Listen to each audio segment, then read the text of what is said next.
do you have a story on either side or one player in the Super Bowl? Because you were talking to John Schneider and Elliot Wolf, who almost wasn't acquired by a team a Super Bowl team in this Super Bowl 60.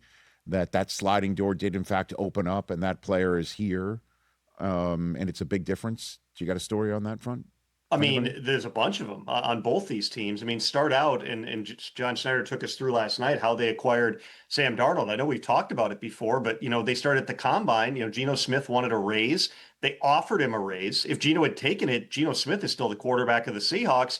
Geno wasn't happy with what the offer was. All of a sudden, the Raiders pop up with an offer for Geno. They get a third-round pick for him and get Sam Darnold for less money, 10 years younger, plus a third-round draft pick for a guy who led him to the Super Bowl. But it was that close. If Geno had been willing to play on his deal, or if he had accepted the contract offer, he's still the quarterback of the Seahawks right now. Rashid Shaheed, that was a protracted negotiation between the Saints and the Seahawks. There was at least one other team that was involved on Shaheed. It ended up being a pretty significant price, but nobody right now is caring about whether it was a fifth-round pick or a fourth-round pick for Shaheed. The impact that he has made has been substantial for that Seahawks team. I mean, he's arguably the most important player that they've had in terms of just the impact that he's made really throughout the second half of the season and into the playoffs. On the Patriots side, I mean, there's a couple of them. Milton Williams, who there was actually a report that Milton Williams was going to the Panthers.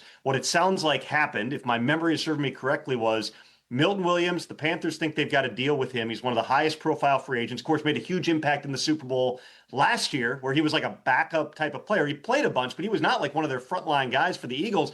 Has a huge playoff run, a huge Super Bowl, has a huge offer from the Panthers. They think that deal's getting done, and like a minute later, the report comes out, and all of a sudden, the Patriots swoop in with, "We'll do better. We'll pay." I think he got $27 million a year, and they got him away from Carolina. Milton Williams was nearly not a Patriot. It all comes back to Drake May, and we talked with Elliot about that last night.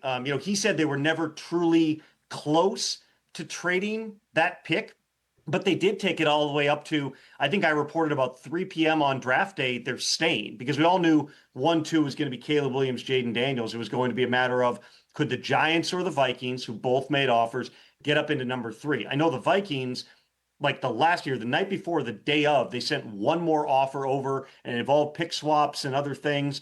They took a good run at it, but the Patriots decided ultimately they thought they knew what Drake May could be. They decided to stand in. There's some parallel universe out there where they decide, man, we can't pass up multiple picks for this. We'll trade back and we'll take Penix or J.J. McCarthy or Bo Nix, and Drake May goes to the Vikings. That's not the universe we live in. Drake May is a finalist for the MVP and starting the Super Bowl in year 2. Hey, you made it all the way to the end. Thanks for that. Check us out every single day streaming live on Disney Plus and the ESPN app 12 to 3 Eastern.